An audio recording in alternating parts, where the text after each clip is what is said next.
You're listening to the Spark Radio Network, Internet radio like you've never heard before. Innovation, creativity, and imagination are all said to begin with a spark. So fasten your seatbelt and take the ride of your life and listen for the spark. You are listening to KLRN Radio, where liberty and reason still reign. Hey, this is John Preston, Marine Combat Veteran and Pacific Records recording artist. Just reaching out to have you check out our new album, Battle Cry, Songs of America's Heroes, an album featuring phenomenal other combat veteran artists like Scott Brown of the Scooter Brown Band, Ryan Weaver, Rowdy Johnson, just an incredible mix of people. This is all veterans telling our stories and our lives, and we're giving 100% of our proceeds to the Valkyrie Initiative to help veterans and first responders integrate back into society. I myself have battled with post-traumatic stress for many years and lost my own brother, a Marine Corps veteran, to suicide. I ask that you step with us and make this happen. We are in pre-order right now and release on March 17th. Go to iTunes, go to Amazon, buy. We plan on making the charts and making it at a very high level, and your support right now makes a difference. This is the release of my new song, Superman Falls, which is actually about the loss of my own brother, which happened last year, and I would love for everyone to check it out, to listen, and hopefully it'll make a difference in many lives. If you're 85 or younger, would you like peace of mind and comfort for your family? We're Final Expense Direct with an urgent message for you. The average funeral today costs over $8,000, but the most you'll get from government benefits is $255. How will your family pay the difference?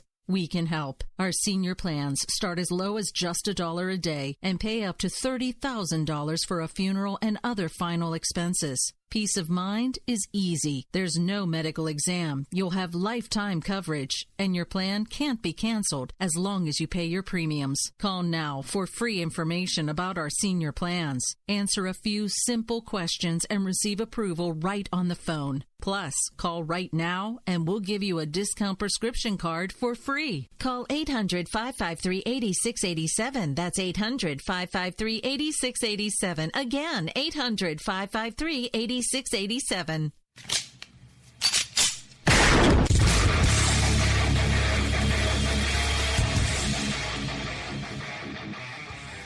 This is Slickery Trigger for Rebel Road Tactical.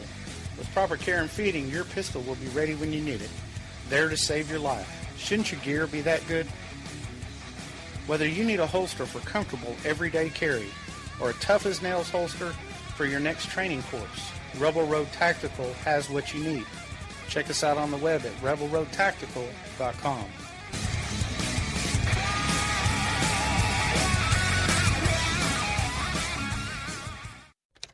Sometimes riders feel lost, unsure why a passage may not be working. It takes another set of eyes to help us nurture our writing into full maturity. At Black Wolf Editorial Services, we strive to enable writers to develop and grow, offering manuscript critiques and line edits through a mentoring editorial style.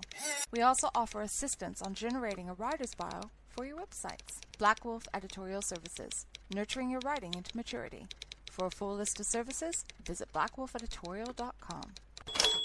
Here's George Foreman with InventHelp. Hi, I'm George Foreman. Do you have an idea for a new product or invention? People ask me all the time, George, how do I get my idea in front of companies? How do I get a patent? What do I do next? Do you have the same questions? I'll tell you like I'll tell them all. Call my friends at InventHelp. Call InventHelp today for free information. InventHelp has been helping inventors for more than 30 years and has sales offices nationwide. InventHelp can submit your invention to companies who are interested in receiving new ideas. If you have an idea and want to try to patent it and submit it to companies, you should call InventHelp today. 353-6490. Again, 1-800-353-6490. KLRN Radio has advertising rates available. We have rates to fit almost any budget. Contact us at advertising@klrnradio.com.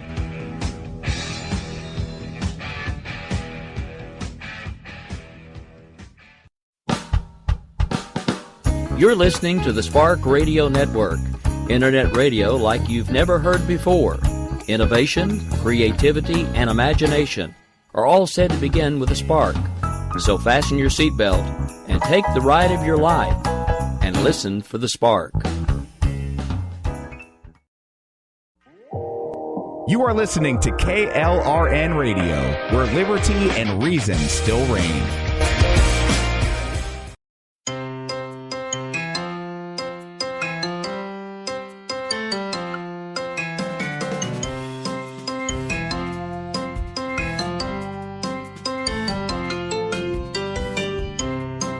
The world around us is an amazing place filled with beauty and with science.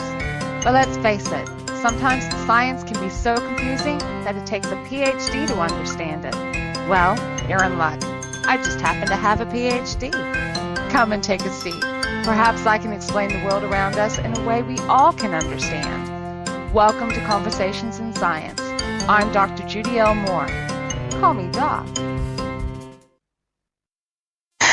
Well, hi guys, and welcome to another episode of Conversations in Science. For those of you who are just tuning in, we are actually live, which is going to be a bit interesting because we may have a few dodgy internet connections going along here, but that's okay. We're going to do the best we can, but if we do cut out, you know what's happened. Sorry, Doc, I'm not at home today. I'm producing on the road. I know, and that's part of the reason why we're live today, isn't it? Because you are such a busy woman, Jess. Right, for those of you who are new to the show and have never heard a Conversation in Science episode before, my producer, Jessie Sanders. Jess, hi. How you doing there, Doc? Hi. Right, Jessie Sanders is there to make sure that I don't get too technical and make sure that we explain the science in a way that we all can understand. But Jessie, of course, is a very busy woman, so we couldn't actually pre-record this like we normally do, so we are live. Let's see how many times I trip over my tongue. You'll be fine, Doc. You got this. You got this. I know you do. Yes, I have got it. Right, so today I thought we would talk about something that actually came up in the news recently. Really? And that was You're doing your current events topic? Yes. I normally don't do news topics, do I? I'm normally just out of the news and periphery and saying just various different aspects. But today, I thought I would sort of deviate a little bit from what I normally talk about. And I wanted to talk about the science marches. We were talking about science marches. Wait a minute. Yeah. Wait a minute, Doc. Are we talking scientists running around with protest signs? Yes, we are. Wait a minute. Exactly Doesn't compute. Scratch head.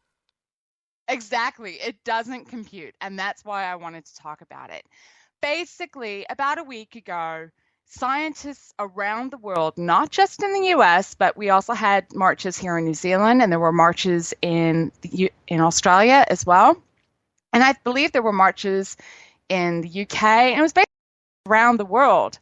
Scientists took to the streets. They got out of their labs, and they physically held up signs, and were walking down the streets, all in protest to various different politicians who are ignoring what science has to say. Now that sounds like a very forward way of doing things, but what people don't really understand is that scientists like being cozy in their labs. Very rarely will a scientist actually get out and be political in what they have to say. Now, scientists will go visit a local school and talk to kids about science, but to go out and try and make a political statement? Yeah, I'm doing things like science outreach, which is where you're going out into the public and you're talking about science and talking about what you're doing and drumming up interest and engaging with the kids and encouraging them to do science. Science outreach is something that most scientists are really keen to do because we won't get our continued scientific development if we don't encourage the generations behind us to take up the field of science. Okay, but that makes sense, Doc. Exactly. But when we're getting ignored by politicians because they think what we're doing is fake science, that's when there's a problem. Wait a minute. Fake science? I've heard of fake news. I've never heard of fake science, Doc. Well, let's face it, there's these comments that keep going around that saying that science is alternative facts. There's a bit of a process that we have to go through, and it's not a simple process. So to just ignore science? Anyway, coming back to these science marches. What makes these science marches so unique and so special is the fact that they were coordinated effort around the world, multiple countries, multiple fields of science. It wasn't just environmental scientists. You had a whole bunch of other scientists out there. The thing that I found a little bit sad about what happened is that social media as a whole has taken some of these signs and the pictures that people put out there and have turned them into jokes. And I have to admit, some of them are really funny. I saw one that said something along the lines of that, science is not the square root of -1. Okay, and I cracked up laughing when I saw that. Scratchhead doesn't make sense here. You're going to have to stop and explain the joke, Doc. I know jokes lose their punch. They're funny if you explain them. But exactly. But in this one, I will basically, okay, so the reason why I cracked up laughing with that particular one and that particular sign was because the square root of -1 is an imaginary number. It is a scientific concept, a mathematical construct that is used quite frequently. And it's basically, that's what you say. You say -1, the square root of -1 is an imaginary number. So to go through and say that science is not the square root of -1, you're saying science is not imaginary. Okay. And that's why I cracked up laughing. I know, it lost its punch. Science. But I can see why you would get a kick out of that one, Doc. I really could.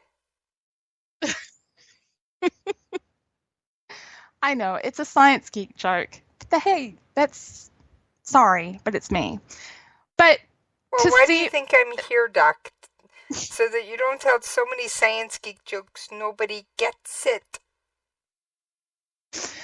But to see signs like that being plastered across the internet and basically turned into a joke was a bit disheartening, because I think the public as a whole didn't actually really understand why scientists have actually taken to the streets.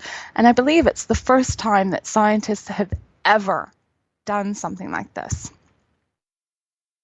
Okay. Scientists, when they are looking at their notes and their paperwork, are not quick to judge. They are not quick to come to conclusions. They want to look at every aspect of a situation and see if they can actually poke holes in their own theories.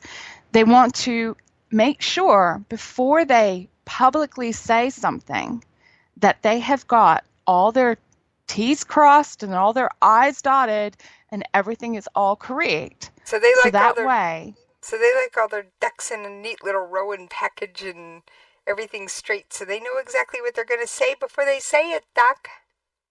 Exactly. That's exactly it. And they take the time. And sometimes research projects can be years before a public announcement is made as to what the results actually are. It's not a simple, here's my data, look at it. Oh, look at that. A week later, I've got results out. There is a whole huge process involved. But what had happened roughly around about, dare I say it, the time of the U.S. presidential elections, scientists were being basically told that they weren't allowed to say anything. Okay, whoa. You had... Scientists were told to keep their mouths shut. Scientists were told to keep their mouths shut. Wait a minute, scientists have First Amendment rights too, Doc. What was that? Scientists have First Amendment rights too. Yes, but scientists are also funded by the governments around the world. And if you say anything that could potentially be seen as going against the political parties that are in control, your funding is at risk. And that is one of the things that sits over the head of a lot of scientists. So the fact that you have scientists around the world that are willing to put their funding at risk says something. Sounds like it says a lot, Doc. It really, really does. It almost sounds pretty scary. It is scary. There are people out there that may be in a situation where their jobs are at risk because of this. But basically what it is that you can't ignore science. Science does not have a political agenda. Science doesn't say that you have to vote for this person or you have to vote for that person. Science is just facts.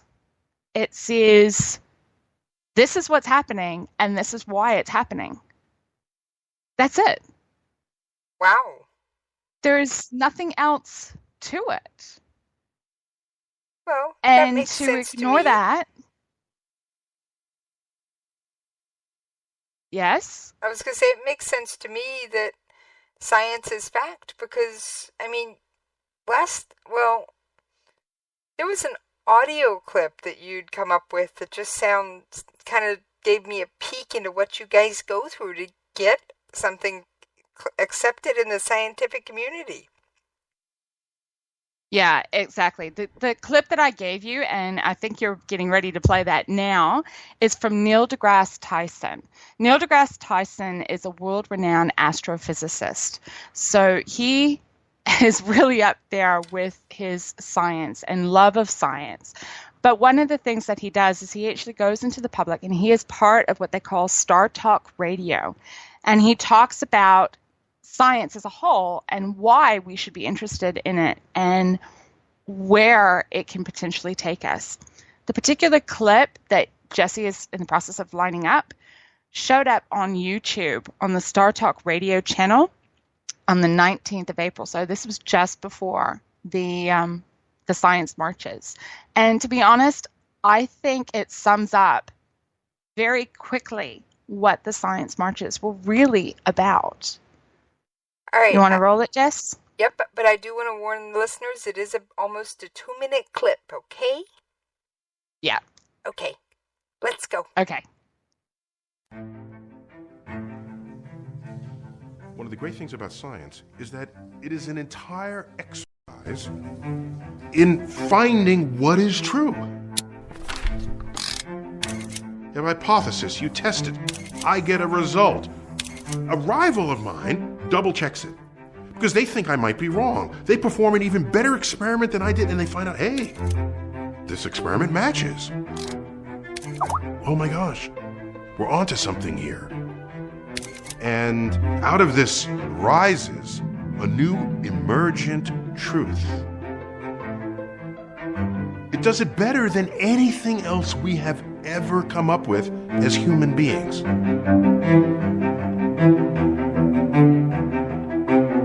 This is science.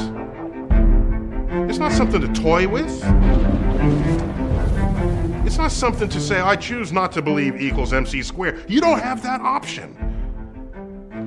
When you have an established scientific emergent truth, it is true whether or not you believe in it. And the sooner you understand that, the faster we can get on with the political conversations about how to solve the problems that face us.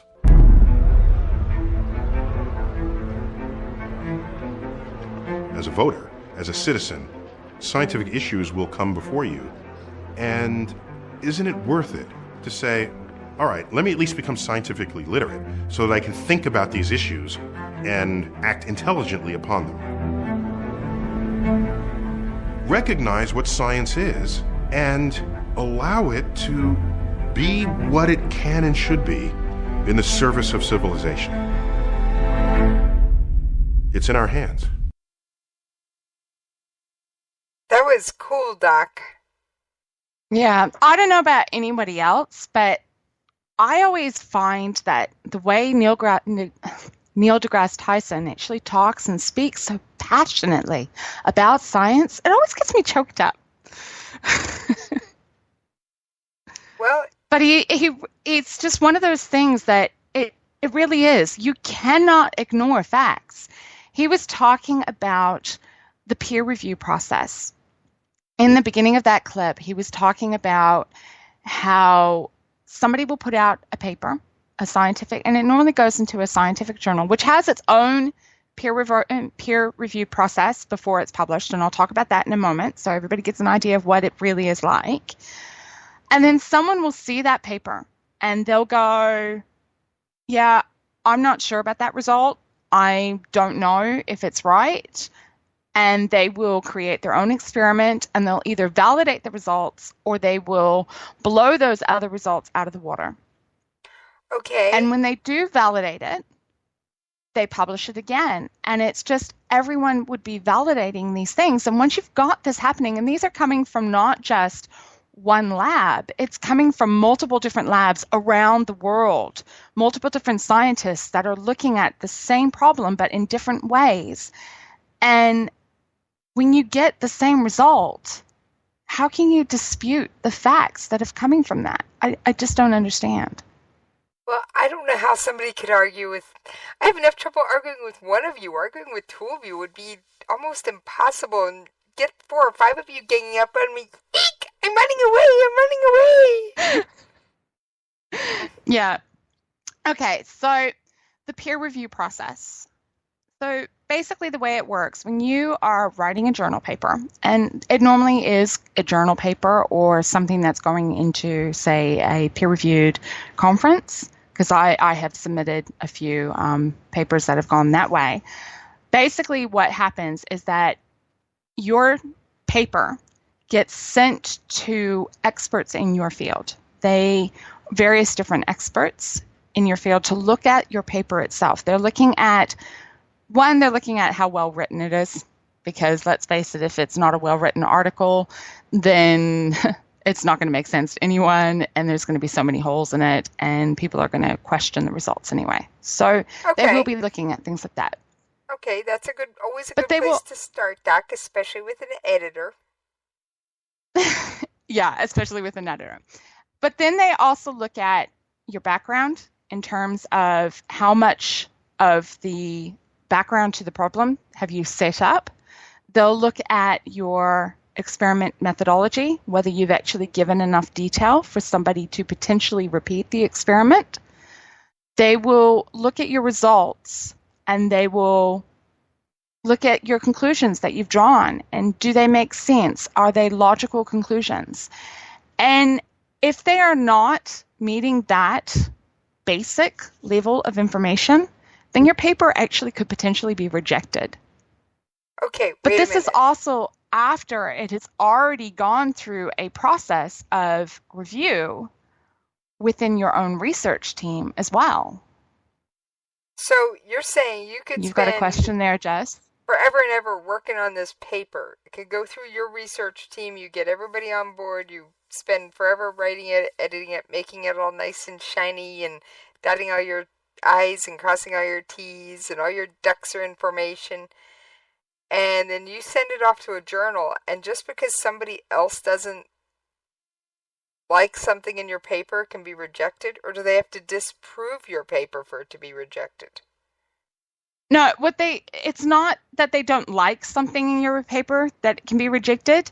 What it is they can come back and they can actually say, well, have you considered this research over here? And have you considered this research over here? And I don't think you've looked at your situation, or maybe your methodology is not as in depth as it could have been, or maybe your conclusions were a little bit obscure and we didn't quite make the leap that you had done with reading these numbers. So those are the sorts of things. And I do know of one case where one of the research teams that I was involved with, we were racing on the clock against another team that was on the other side of the world, because you want to be the first team to get the results out there. Let's face it, it's prestige. You want to be the paper that becomes the one that everybody refers to.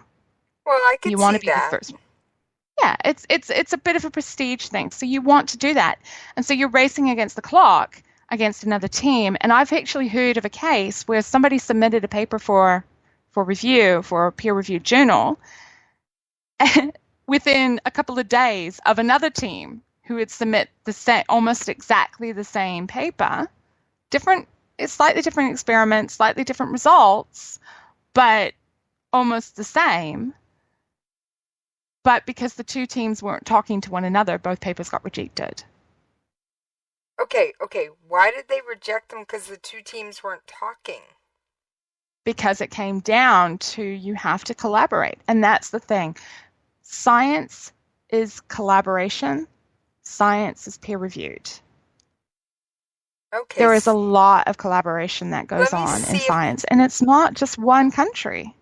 Let me see if I got this straight, Doc. So let's just say you live in New Zealand and you're working on some crazy, you're trying to take the twinkle out of the stars again on me. And you're going to go talk to some scientist in New York who's also trying to take the twinkle out of the stars, and one in Australia and one in France. Yes. So then if somebody in Germany's trying to take the twinkle out of the stars too, but they're not in your little group, but they've got a group from, say, Saudi Arabia, Egypt, Germany, and some other American, we'll put this one in California. But you two groups aren't talking. Somebody's going to say, hey, guys, get it together and start talking. Yes, that's exactly what will happen. You have to have that collaborative efforts going on. How do you guys know what each other's working on? Well, believe it or not, scientists talk to one another. You work out who is where in what fields and what research groups are working on what, and you talk to people, and that's what you do. I mean, I was talking, when I was doing my PhD, my research counterpart was actually in Australia. He was using a completely different technique to what I was using, but we were talking on a regular basis about where we were at, what we were up to, and the situations that we were dealing with. Okay. People talk. Well, yeah, obviously people talk. Just look at the gossip hounds in D.C. But the thing is because we are scientists, we're talking about the science that we're looking at, and we're talking about our methodologies, and we're looking and helping each other in a way to solve some of these other issues and solve these problems. They might be just little tiny things that are slightly different. But at the end of the day, it's not about just one group of people. It's about society as a whole. Okay. Science is for society as a whole, not just the one power that might be in power. Okay, so basically, I think, let me see if I'm getting this straight. I'm going to have to put this in more of a Jessie's POV point of view, because, well, this ain't your normal field, Doc. Normally you're off telling me how something works, not how to write a paper. But yeah. So you're basically saying scientific fact is borderless, and that scientists from all different countries talk together and get their act together so that their research will be accepted around the globe. Yes. Okay. There is still some political side to that. I mean, the funding aspects, and you still have to go through your funding boards to get authorization to release certain information to the public as a whole. But in general, yeah, scientists are talking with one another. They're reporting their results to each other, and they're using each other to bounce these ideas around and proving that their theories are correct or incorrect, as the case may be. And believe it or not, scientists actually get giddy when their theories are incorrect. When you make this, you have this result, and it doesn't show up. It's not what you expect, and you're going, now that's interesting. What am I looking at? And scientists get a little bit giddy by that because it's something they don't know. And it means it's another area that they can explore and get more knowledge and understand the world around them. So you have a theory that's wrong. Sweet! More research. Here we come. Doc, can you explain what happens with the additional research after we take a quick commercial break? Yep, sounds like an idea. All right. And we will see you guys on the other side. Everything is changing. Little Superman falls. Everything is breaking apart. Now there's one to save us all. Superman falls.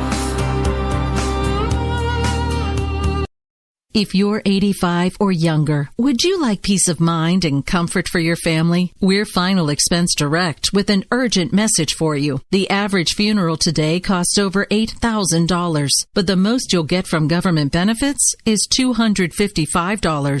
How will your family pay the difference? We can help. Our senior plans start as low as just $1 a day and pay up to $30,000 for a funeral and other final expenses. Peace of mind is easy. There's no medical exam. You'll have lifetime coverage, and your plan can't be canceled as long as you pay your premiums. Call now for free information about our senior plans. Answer a few simple questions and receive approval right on the phone. Plus, call right now and we'll give you a discount prescription card for free. Call 800-553-8687. That's 800-553-8687. Again, 800-553-8687. All writers are prone to becoming so attached to our characters and stories that we struggle to see why a passage may not be working. It takes another set of eyes to help us nurture our writing to full maturity. At Black Wolf Editorial Services, we strive to enable writers to develop and grow, shaping stories into masterpieces that can stand the test of time. Editing services are provided for all genres and all age categories. Services range from the critique of the short story through to line edits on full-length novels. We also offer assistance on generating writers' bios for your websites. We won't abandon you to the masses. We want to celebrate with you in your successes. Black Wolf Editorial Services, nurturing your writing into maturity. For a full list of services and prices, visit us at blackwolfeditorial.com. As a mother, you don't want to have to worry about this bill is coming, but then she needs this chemo. That's a decision you shouldn't have to make. At St. Jude, a family never sees a bill at all. It's like the world has been lifted off of your shoulders. The treatment doesn't get any better than what you receive at St. Jude. It saved my life. It saved my daughter's life. It saved our family. St. Jude Children's Research Hospital. Finding cures. Saving children. Learn more at stjude.org. Everything is changing. Little Superman falls. Everything is breaking apart. Now there's one to save us all. Superman falls. And guess what, Doc? Now you can tell me what happens when hypotheses go wrong. Okay, not a problem. And meanwhile, I'm sitting here just sort of scrunching my eyebrows. You can't see that, but I was like listening to that and going, okay, that's not normal. This is interesting. Okay, carrying on. Sorry, normally I would have picked something more appropriate for you, but this whole episode's kind of been on the fly between your schedule, my schedule, your family, my crazy existence. Yeah. For those of you who are just joining us, we are live. We don't normally do Conversations in Science live, and we are talking about the science marches, what it really is like to be a scientist, and the process behind science, and why things like the science marches were so important, but people don't really understand. Okay, so we were talking before the break, we were talking about the process and what happens when a scientist has a theory that gets proven incorrect and why they get a little bit giddy and going, more research. Scientists in general are curious creatures. I can see you that. can actually spot a scientist. As a little kid, you can actually see who's going to be the scientist. If you line up a whole bunch of 2 and 3 year olds together, and you can see which one is going to be the scientist in the group, because they're typically the one that is looking at something and trying to figure out why it works and how it works and trying to take it apart. Are they the ones with the screwdrivers taking apart the clock radios, trying to figure out how to make it louder, softer, play something different? Oh yeah, definitely. And that's basically what all of us are like that. We have these little things about what we just want to know how things work. And that's what we do. And when we have this theory about something, how we think it works in a particular way, and we're going, it doesn't actually match what the data or the results or something doesn't actually match what we're thinking. It's like, oh man, now we've got to figure out why it doesn't work. What's actually really happening so we can understand. Because, scientists don't like just accepting things. We like to understand. And that's probably what makes us all giddy, because when we understand, we are just like, fantastic, now to go find the next problem that we can understand. I know that sounds confusing, and I know I'm going round and round and round in circles. No, actually, you're making sense. You're making sense in a different way than I'm used to you making sense. But you're basically saying that just because your hypothesis is proven wrong, you guys don't give up. You want to know, okay, why is it wrong? What did I miss? And figure out what the right question to be asking is to get the answers you want. Yeah, that's exactly it. See? I told you, you're not totally running in circles, screaming and shouting yet. Oh, good. You're actually making sense. I wonder whether I'm doing that. You're actually making sense. Your producer's sitting here going, okay, I know when I get told I'm wrong, I kind of yell at people, but that's another story for off air. Yeah, no, we don't go there. No. When it's just one of those things that you'd like to know. Why is this not working? I'll give you an example. When I was doing my PhD, I was looking at how the turbulence was moving just above the ground, because a turbulence was affecting the light. The air movement was changing how light was moving.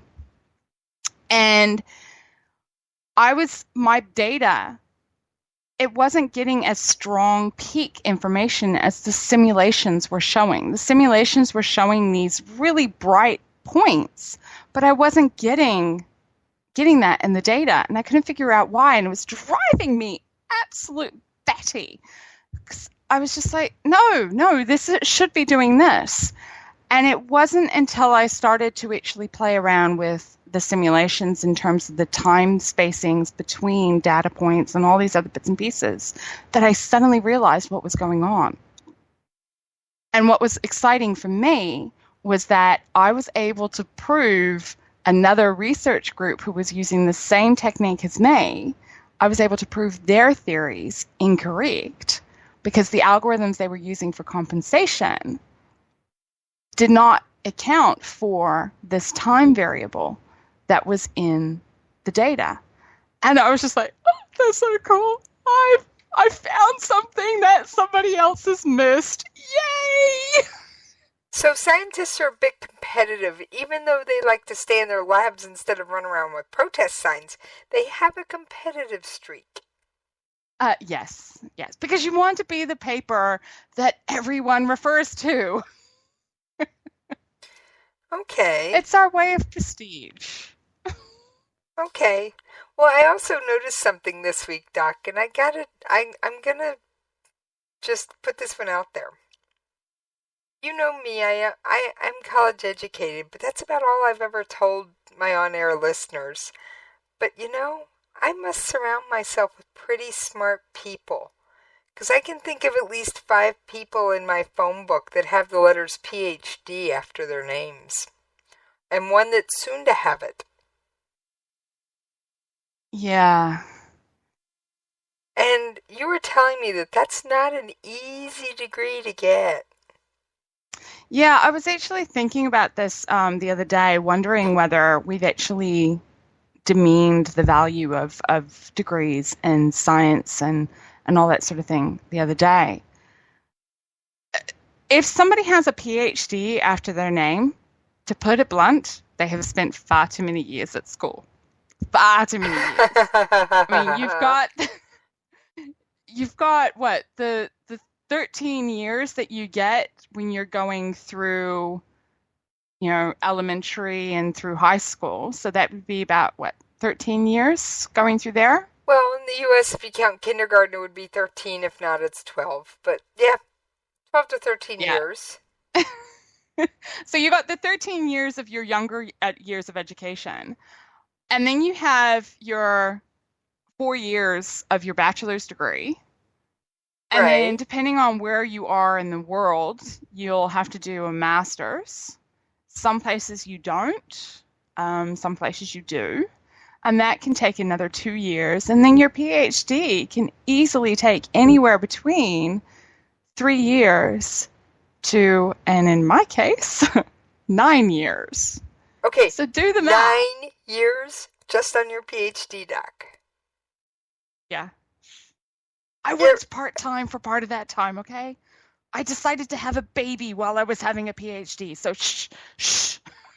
I just gotta say, you proved one theory right. Anybody with those initials after their name has spent far too long in school. Far too long. And that is the truth. We have spent far too long in time at school. Yeah. But to do that PhD, the idea or the category for a PhD is that you are adding to the pool of knowledge. So you have found something new. And it's one of those, it's that old adage that the student surpasses the teacher.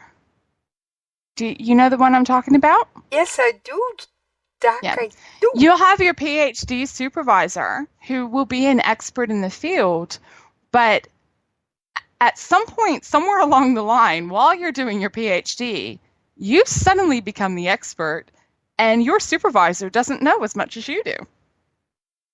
Okay, that could get interesting and confusing process. all at the same time. But, so, Doc, would you agree that the PhDs tend to be the more curious group overall, no matter what their PhD's in?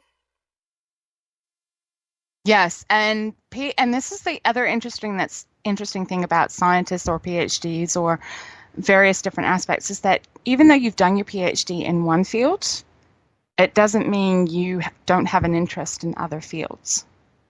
Okay. It crosses that knowledge and that wanting to understand the world around us. It spans to everything. Well, everything around us. I think that's the perfect segue to something else, Doc. And I'm going to see if you can figure it out from this. You let one of those out of the bag recently. Yeah, and Jess, thank you very much for phoning me up and doing it live, a week ago? Oh, yes. Yes. I had to vote password. And she had no clue this was coming. It was a spur-of-the-moment thing for me, too. So, I had fun with it, though. Yeah, I know. I could tell. Right. So, cat out of the bag. Here we come. I am going to be having a book published in 3 months' time. Yay, exactly, Doc. 3 months' time.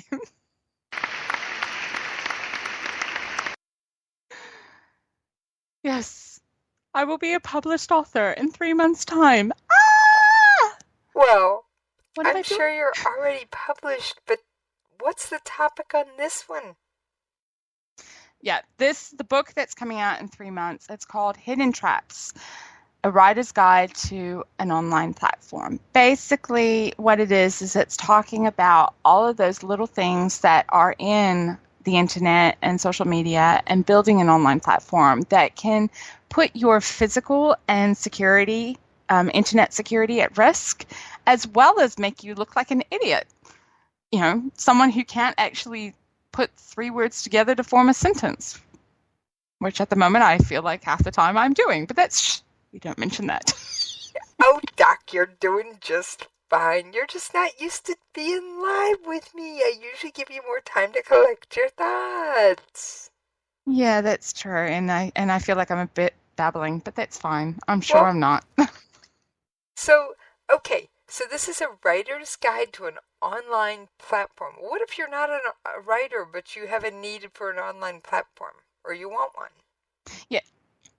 Anyone who has, like, for example, for yourself, you know, you're being a radio personality, you still have to have an online platform, and you have that with your Twitter, and I think you've got Facebook. Yes, I've got a Facebook page. I just don't usually mention it because, well, it's kind of a lonely place. So you have the need for an online platform, and I know Rick Robinson, who's the other major host from KLRNRadio, he has one as well. And so basically, anyone and everyone who needs to have an online platform for whatever reason, this book will help you see where some of those hidden traps are, you know, the costs that you may not have expected when you set up that website that suddenly came up and it's like, oh, bugger it. The things that you might be doing that's potentially leaking your personal contact details, and you don't even know you're doing it. Oh, no. Oh, no. Oh, no, no, no, no, no, no, no, no. They're scary when you come across things like that. I'd like my contact details kept to myself, please. Yeah. As well, you know, there's also some of the other things, you know, cross postings. A lot of people actually do things like cross posting from Facebook to Twitter or from Instagram into Twitter and all that sort of thing. So they'll cross post. And they don't realize that what they're doing is all they're doing is putting links there without any information, and it looks really, really bad. Like you can't be bothered. Oh, see, now I do a little bit of cross-posting, Doc. I do Twitter to Facebook. Yeah, Twitter to Facebook is okay. Facebook to Twitter, not okay. So I'm doing it right, to Twitter, Doc? not okay. So I'm doing it right? Yeah, you're doing it right. Twitter to Facebook is okay. It works fine. Cool beans. All right, and I'm sure there's 1,001 other tips in there? Oh, yes, definitely. Most definitely. All right. So, if somebody wants to know more about this book and see the cover art, where can they find it, Doc? Come on. Let the cat the rest of the way out. Okay, the rest of the way out, right? The information, if you're interested in little snippets about the book or, you know, to get a little bit of insight into what's in the book, the cover, that's all on blackwolfeditorial.com. Okay, and that's your editing site. It is the editing site, yes, it is. Okay, right. I am really... Oh, you're I'm fine, really Doc. scatterbrained now. I was going to say, Doc, I think we're about done for today. What do you think? I think so. Unless somebody, you know, if anybody has any questions on what it's like to actually be a scientist, or if they disagree with some of the things I've said and they would like to correct me, hey, you know, scientists like to occasionally be proven wrong. This one certainly does. So feel free, and I'm more than willing to listen to other opinions. All right. Well, Doc, thanks for another enlightening episode of Conversations in Science, the road show. Yeah, let's try not to do a road show again, okay, Jess? Well, if we have to next time, maybe it'll be a pre-recorded version where I play it as if it's live. Yeah, that'd be okay. Okay. All right. I think we're out. Well, that brings us to an end of another Conversations in Science.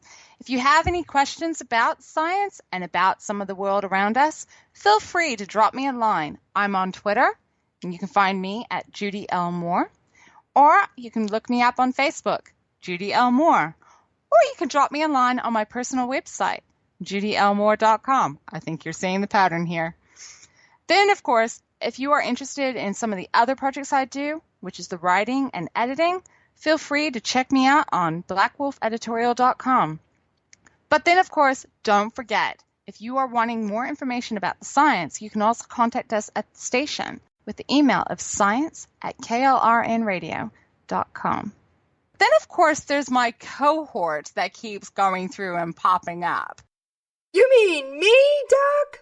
Well, for anybody who wants to track me down, you can find me on Twitter at Jessie's POV. And you can also drop me a line at the station at Jessie's POV at KLRNRadio.com. Bye, guys. Bye.